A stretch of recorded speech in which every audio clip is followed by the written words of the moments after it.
73 million people have been affected by the at&T breach, data breach. Cybersecurity is the utmost importance for companies, and yet they're not taking it seriously. And in cases with at&T and Verizon and these mobile carriers, you can have your entire business, your entire livelihood ruined because someone does a SIM swap or they steal your data, post it on the dark web. You have your social security, you got your PINs, you call in, you social engineer customer service as the thief, as the hacker. You have the PIN, you've got the social. That's pretty much all you need for a SIM swap, and the other smaller details are already in that data leak as well. So if it's an untrained customer service rep, they can give out the information needed to get past the two-factor authentication, and these individuals can steal very important accounts, such as your cryptocurrency accounts. So that's why it's very important to change your passwords to make sure you have great security on all of your accounts, especially when it comes to banking and cryptocurrency. So 73 million people have been affected. Out of that, 7.6 million people had their social security number, their passcodes / pins for their accounts, which is huge because with that, anytime you call in for customer service, at least they should be asking for that. 65.4 million former account holders. So 70.6 million current out of 241 million at&T customers and 65.4 million former account holders. So you may think you're not affected by this, and lo and behold, your data's out there, which is pretty crazy. Now, they're not going to have everything compared to the current customers, but you have to be careful. So there's websites, I'veBeenPwned.com. You can type in your information. Have I been impacted? Now, that is updated by a single man. So your information probably from the at&T data breach isn't going to be updated there. But you can check your email for other data leaks from 2016, from 2012.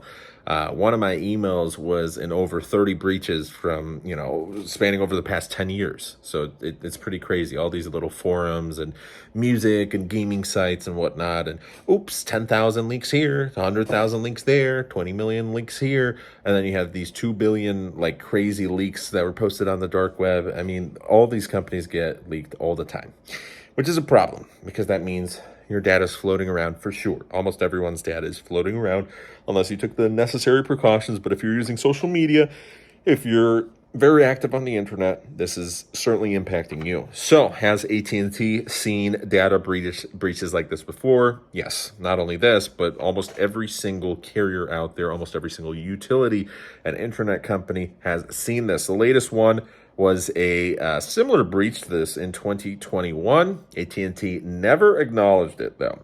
If they assess this and they made the wrong call on it, and we've had a course of a few years pass without them being able to notify impacted customers, then it's likely the company will soon face class action lawsuits. This was a quote from Mr. Hunt. He's a founder of an Australia-based website that warns people when their personal information has been revealed. And there's been a lot of class action lawsuits. There already has been class action lawsuits against at&T, Verizon, Comcast, all of these big ones. So, and by the way, class action lawsuits, if you're not familiar with them, there's websites where you're able to get some free money because you're probably a user, whether it's Apple and, for example, my Mac with its crappy keyboard, or you have used Facebook before and your state has stringent laws. My buddy got a couple $100 from using Facebook, and there was a privacy breach. So sometimes you can get, $50, $100, $300. I have gotten smaller class action lawsuit payouts, usually a year, 2, 3 years later, where it's like $5, $10, $20. Hey, that's always something, and most likely you've been impacted as well. So don't apply to stuff you haven't been impacted by, but there's so many companies, there's so many class action lawsuits that you're probably able to collect some money here and there. So how can you protect yourself going forward? Change your passwords. If you have an easy password, don't use it across every single website out there. Make it longer, make it harder to guess from AI right now. It's so easy if you're using a favorite name or birthday, or I work at a bank, and it's pretty crazy that you have situations where people will try and use their social security number or their birthday or their favorite, situations where if your information is in a data breach, this data from Facebook, from Instagram, from Twitter, it can be pieced together, your favorite food, and people can gain access to your account. So it is pretty crazy where you have these folks that come in and try and make their password exactly their social security number. And that's why some banks don't allow it to be exactly the amount of digits that your social would be, or your credit card or whatnot. So think, like a a computer would. How would you make this as difficult to crack as possible? And then use different passcodes, use a password keeper for all your passwords, and make sure you have two-step verification on your important banking and financial matters. And also utilities and all this stuff, because this stuff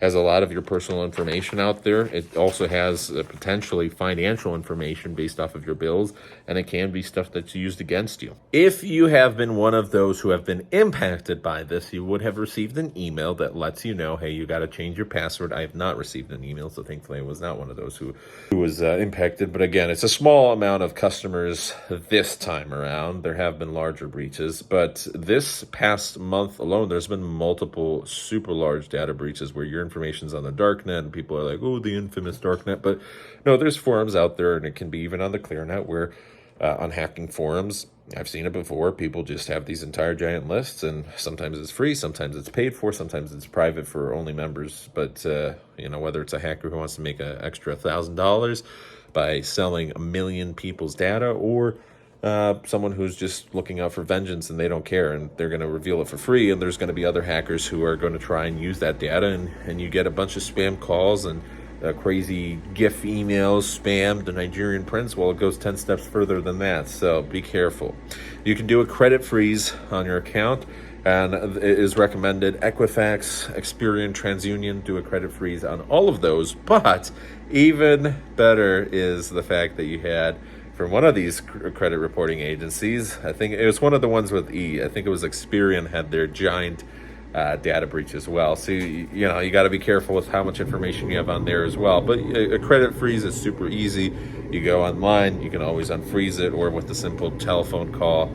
If you have been impacted by this, change your password for sure, and make sure your credit's frozen. And even if you haven't, it's a nice safety feature. Working at a dealership previously, we've seen it all the time. People had a bunch of credit freezes. Just don't forget your information, because that makes applying for credit a little tough. So if you're going to do it, just write it down. And also at the bank, we've had customers where they forget their debit card PIN literally 45 minutes after they have. Just write it down somewhere, important stuff, but don't write it in an area where it can be easily hacked. Good old pen and paper, and hide it well. So what's interesting is this data is for a lot of these customers aren't with at&T, so you're thinking, well, where's this data originate from? It's mainly from 2019, so maybe that's why I'm not on there. I used to be a former at&T customer many years ago before I moved out to Poland, but this is exactly the time that I was in Poland, and it's been a little bit of time since I was using at&T, and then I returned after this, so who knows, maybe in the future. And by the way, at&T's not been having a great time recently. They had a nationwide outage. Not everybody was impacted, but there was huge outages, and people got $5, and I thought it was going to be $5 per account, because we have 5 accounts on one plan. I have to close out one, but because my phone fried, my other phone fried, but I still need to pay off the phone, so oh well, paying it off finally this summer. But with that, you're $5, yeah, that's it. Got $5 for which should have been 25. But anyways, so you have everything: full names, email addresses, mailing addresses, phone numbers, dates of birth, social security, PINs, passwords. at&T numbers may have also been compromised. So if you do have one, I would contact at&T, try and figure out what has gone. If you receive the email, I would contact if potentially my number has been compromised, and if you can switch it.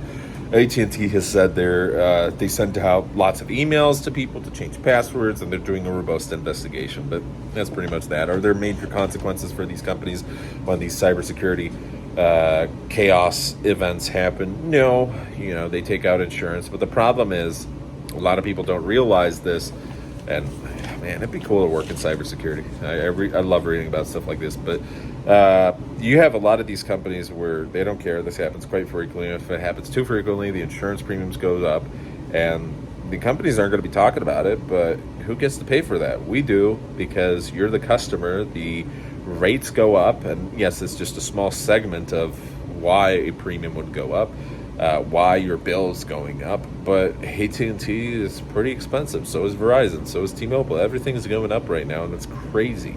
Unlimited data costs you, certainly.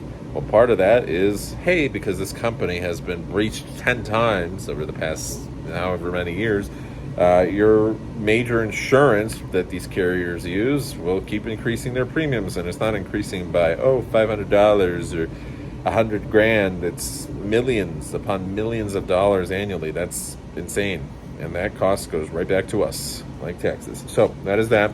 Thanks for watching. Have a great rest of your day, and stay safe out there. Take care.